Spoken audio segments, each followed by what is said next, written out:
खेता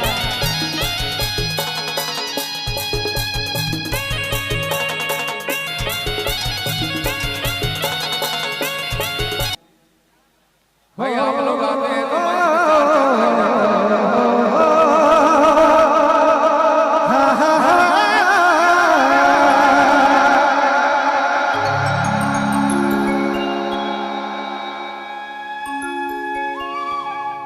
रारू हम अपन घर में से परेशान ही लागत है रे दिया तोरे कारण गरानी भेलो पानी पानी गजानी भेलो पानी पानी एहे खिसे सही दिला लबो चढ़ल जानी गेला लबो चढ़ल जानी काम करियाओ किचिर किचिर करी हमर जिंदगी बर्बाद करले अजीत बाबा हो गए जाने जाइन रहतियो में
लो पानी पानी इसे साइकिल ना को चढ़ल गाना ना को चढ़ल गानी काम करिया ओ किचिर किचिर